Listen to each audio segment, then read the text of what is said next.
Hey everyone, how's it going? Forrest here again with another installment of my complete analysis of all 389 Bach chorale harmonizations. Today we're looking at Erbarm, dich, o Herre Gott, which translates to, sorry I just closed that window, "O God, be merciful to me." This is a really interesting chorale. I'm pretty convinced that it's modal, like either E Phrygian or Aeolian.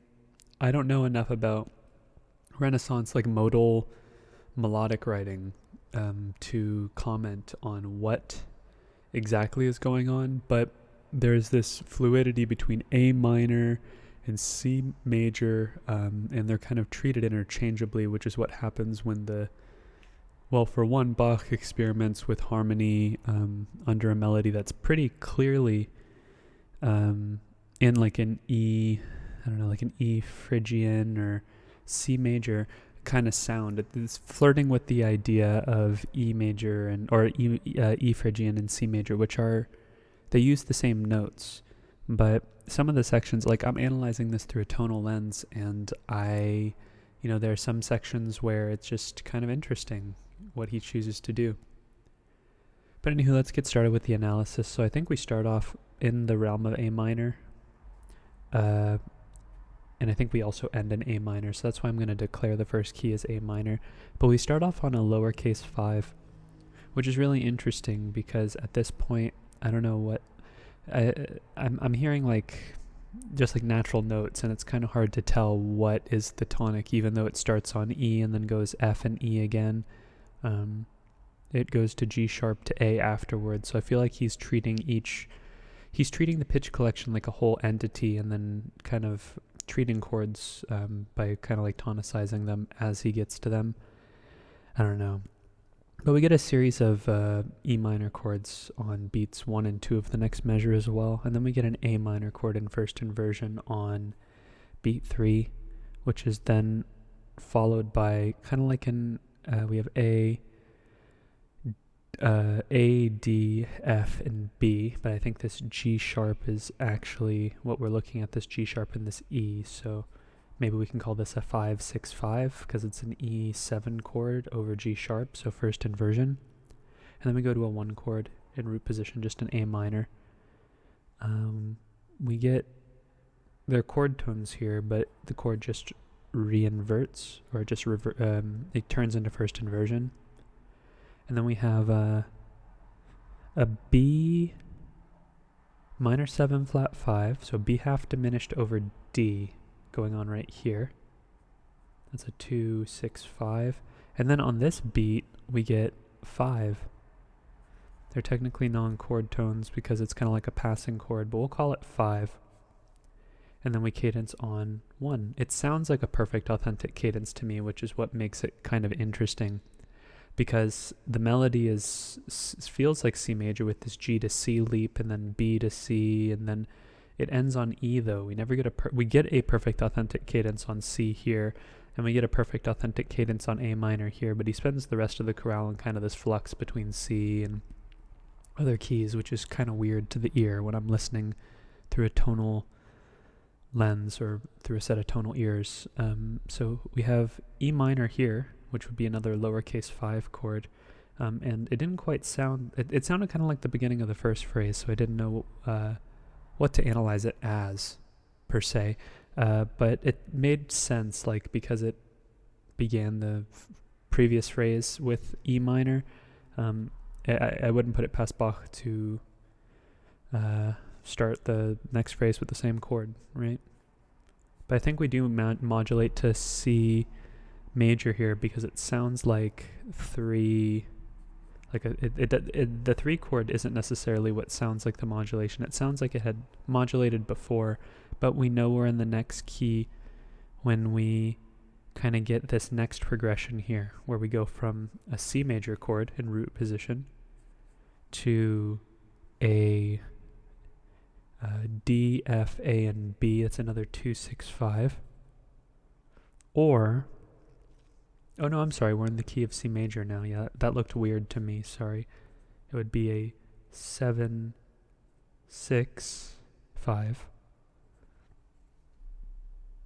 And then we kind of get a little bit of E minor action going on in here, but it's so fleeting, so it's like I'm not even going to bother analyzing it. And then we get E, C, G, and C. It's a first inversion 1 chord, and it goes back to root position on that beat. And then we go F, C, F, and A. I think this G is a 9/8, part of a 9/8 suspension over the bass. So this is actually a 4 chord in root position. But by this point, we're getting this really interesting B flat, and then we're getting ready for a half cadence or a Phrygian cadence. I don't know exactly how I'm hearing it. It sounds like A is in my ear because of the pitch collection that we're using. So I'm going to call this my modulation point. Just to be clear again, that I'm fairly certain that this is modal, but I'm not 100% on it. So anywho, we have an interesting thing here. Now I have 2 different sets of analysis for this. Now we could call this an uppercase 3 chord, and this B flat is just an anomaly. But it's also possible to say that this is 5 of 6, as this B flat could be the 7 of the chord, or rather, we can call it 5 of 6 because it's in root position and the B flat comes later. And then we can call this D minor chord, if we were still in the key of C major, it might make sense a little bit more, actually. But we're getting ready for what sounds like a half cadence in A minor, so that's why I had to choose between the two. D, A, D, and F. This E is a 9/8 suspension, or part of one. And that would be a D minor chord. So this would be like the equivalent of 5 going to 6 in the key of F major. So it's kind of like a deceptive progression because the dominant is going to another chord, a chord other than its tonic, its relative tonic. And then we cadence on 5. Other than that, we have some more non-chord tones going on as well. But yeah, I'm kind of 50-50. I see an argument for it to be a Phrygian cadence, but it sounds like A minor to me because of the previous material. That's really what's going on in my head. And this is not a Phrygian cadence because this is not in first inversion. It's approaching it from below, not from above. So let's move on to the next phrase. So we have another A minor chord, and I don't think we've modulated yet. It doesn't sound like it, at least, because we're coming from a half cadence after all. What's really interesting is that after this repeat, we hear an E minor spelled exactly the same as this E major, except for the G sharp is a G, which is really cool. We have a passing 7th in the bass. I'm sure you've had passing 7ths throughout. Sorry, I just realized that I hadn't caught myself.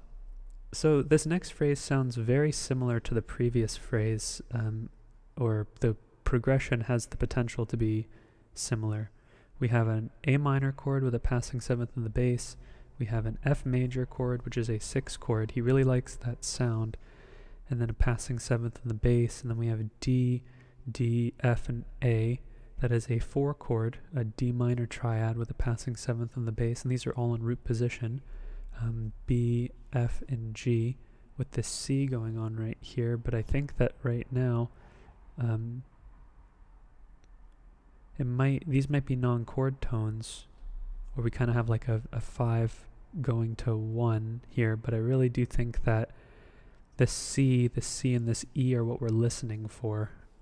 So I think that this is a 3 chord, which is kind of interesting. Or maybe we can contextualize it as 5 of 6. Who knows? I think we're getting a lot of F action because this is a Phrygian melody. But then again, I'm not 100% sure whether or not it's a Phrygian melody. I'm not aware of enough Phrygian repertoire to say what constitutes a key. I'll have to look at some because this would be the second Phrygian melody that we've seen. But here we're getting ready for a perfect authentic cadence in the key of G major. That's what it sounds like to me. I thought it was a half cadence, but it sounds like a perfect authentic cadence after you listen to it enough times. So this G now is a 1 chord, which is an interesting sound, D minor going to G, which is kind of like a minor 5 going to a 1. So it's kind of an interesting progression. But this is what it sounds like. It sounds like there's kind of a modulation to G major happening around here. This F natural is kind of interesting, but it does sound like it's modulating around here to me because the F sharps happen on the next beat. But this 1 goes to a, F sharp, and C. He does the same thing with the accented non-chord tones on this bar. So I think this is a 7 chord. So an F sharp diminished in first inversion, like that. I think that's what's happening here. And that should go to a 1 chord. G, D, G, and B. That is, in fact, a 1 chord in the key of G major. We have 3 chord tones. The voices just respell. Before we get, I guess technically we could analyze it as a passing 6th, because we've been doing that before. But then on the next beat we get C, E, G, and A. That is an A minor 7 chord in first inversion, so a 2-6-5. And then we have D, D, F sharp, and A. That is a passing 5 chord. Call them non-chord tones as well, because they're not related to the previous chord through them. And then we have a 1 chord. Sorry, I don't know why I'd forgotten how to analyze for a second. But right here, if we get ahead, we have a phrase pretty much in the key of, actually, it's maybe not as clear as we would anticipate, but we're getting ready for a half cadence on D minor. So we know there's a modulation to D minor that's imminent, but what I do think is pretty clear is that we do have a brief modulation to the key of C major. This G definitely sounds like 5 going to 1, and then we get B there, and then the F sharps pretty much disappear entirely. But then we go to a 6 chord again. We have A minor again with this 1 going to 6. This idea of modality in the music. We're seeing a lot of progressions that aren't common amongst composers of the common practice period. And then we see C, C, E, and G. That's a 1 chord. So like 1, 6, 1. It's kind of that's kind of a strange progression. But what happens here is kind of interesting. We get another one of those B flats. Here it's E, B flat, D, and G. That is an E flat minor. That is an E minor 7 flat 5. So that would be like 7,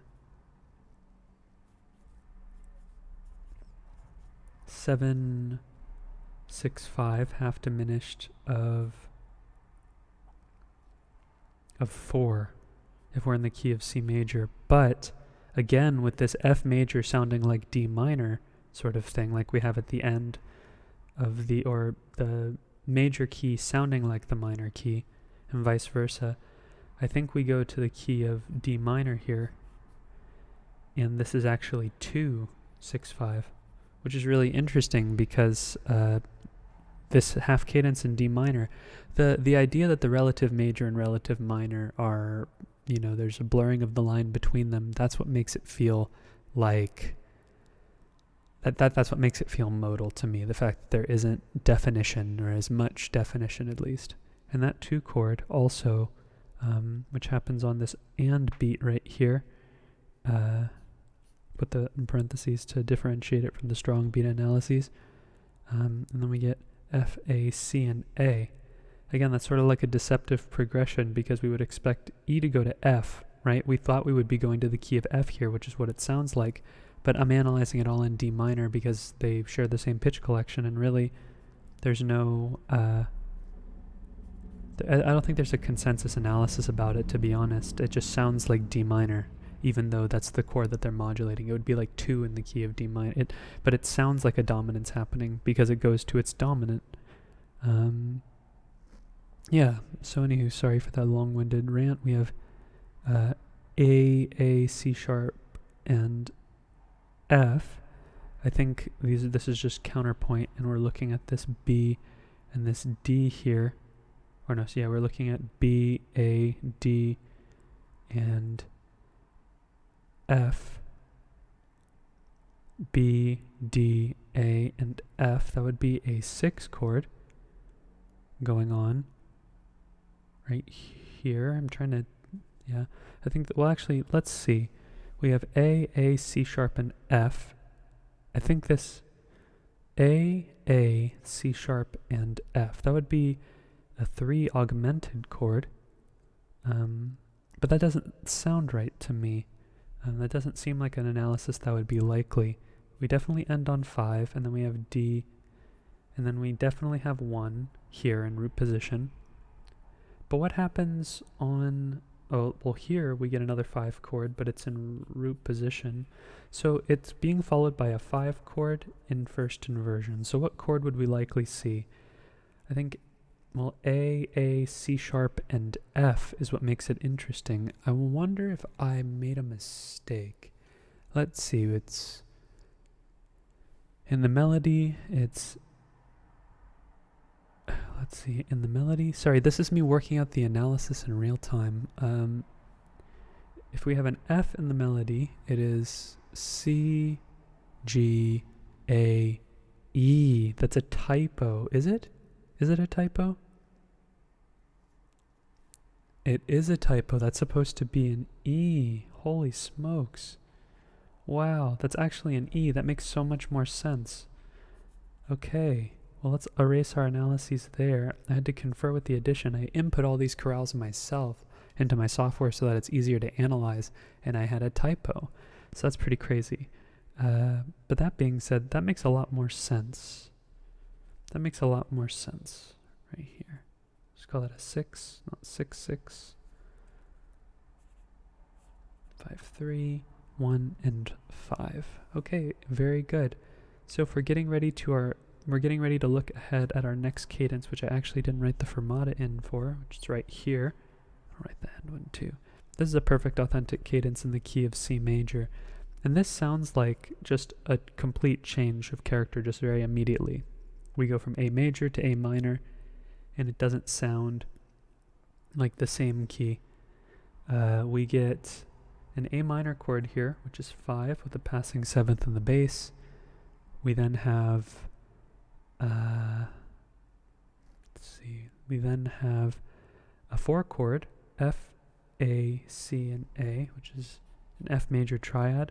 But then we get C and E flat here, which makes me feel kind of like we were going to like B flat or something, right? Because we have an F7 chord. But no, instead this E is just a suspension over the F sharp and the bass. It's a, I guess that would technically be a 7/6 suspension, but the 7th is diminished, so I don't think it has the same effect, because that would sound like a 6 going to another 6, just half step.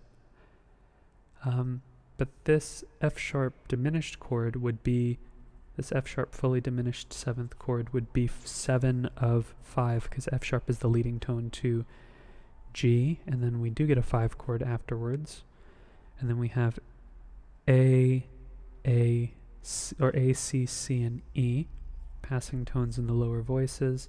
That'd just be a 6 chord, so we kind of just have a deceptive progression going on here. And then we get F, A, C, and F. That is an F major triad in first inversion, or in root position. Sorry, I read that in first inversion. But then we have a D here, which kind of turns that into a 2/6 chord, or sorry, a 2/7 chord.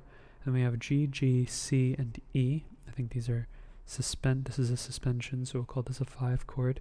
Maybe even a 5/7 chord, because the suspension's happening, then the F's getting introduced. It's all part of the same gesture. But the same thing here is going on, where we have kind of a 1/6/4 chord happening on the strong beat, right? G, G, C, and E, and then the E gets held over, which makes me feel like it might be another typo. Yeah, this is, oh goodness. I think I have another typo, is that right? Yeah, this is supposed to be a D, My apologies. Yeah, this holding this E over just seemed kind of interesting. Yeah, it had to have been a typo to slip up my analysis like that. Anywho, so sorry about that. But yeah, we get a perfect authentic cadence, sort of like 5 going to 1 here. Pretty typical. But if we look at the last cadence, we have another E major cadence that looks very similar to the first one that we have. But I think it is a half cadence in A minor, because that's how I'm continuing to treat them. We have the same chord again on the next beat, G, G, D, G, B, G, D, and G. That is a G major triad over B, so 5, 6. And then C, C, E, and G. We would expect this to go to a root position triad. Passing tones in the bass, turn it into the chord it was below, or before rather, 5, 6. A, E, C, and A. That's a 6 chord, right? A minor. Just kind of interesting. Then we have G, G, D, and B. That is a 5 chord in root position with a passing 7th in the bass. E, G, E, and C. That is a 1/6 chord, a C major triad over E. Neighbor tone in the bass, passing tone in the alto. Then we have E, again we have the same chord, just the voices exchange. And then we kind of get a 5/3 going on here. And then we have F, C, F, and A. That would be a 4 chord. But because we're anticipating a half cadence in A minor, I think this is our modulation point, because we don't have too much time before. And this cadence is what kind of confuses me, because even though this is a 6 here, which is totally fine, it goes to 3, which is kind of strange. This A is inverting the chord. And then C, C, F, and G with this E and B flat. So it's almost like 5 of 6, again, similar to how we saw before the 5 of 6. Where did we see it, if you already spotted it? 5 of 6, right here. We called it a 3 chord before, but this kind of feels like a 5 of 6 because of this B flat and this E. That being said, we'll continue to call it a 3 chord because we called it a 3 chord earlier, but we'll put 5, 6 underneath. And then we go to D minor, right? We go to 4. That's like a deceptive progression. Those two are, these are all chord tones, non-chord tones. We have a 9/8 suspension and then sort of a double, like a passing tone and a neighbor tone and that sort of thing. And then 4, and then we cadence on 5. Yeah, which is really interesting. This chorale was really difficult to analyze. This was one of the more difficult ones because just from a consistency standpoint, I don't know if the progression is to be analyzed in terms of like dominance when you're not nearing a cadence, because I know dominance is really only something that you encountered during cadences in Renaissance music, but that's not to suggest that that's the case. Like I said, I haven't studied a lot of the music, but this chorale was really, really difficult to analyze. The chords that were there were straightforward, like the chords that were laid out and there was no accented non-chord tones or anything like that. Those were okay, but like beginning the phrase with a minor 5 chord, pretty unconventional. It all in all sounded very modal, so trying to force it into that tonal perspective was difficult. I just don't have the modal vocabulary to describe exactly what's going on. But that being said, definitely an interesting chorale. Gonna tuck it into my back pocket of good examples for like modality in Bach's music for sure. And I hope you enjoyed the analysis. Thanks for watching the video, and take care.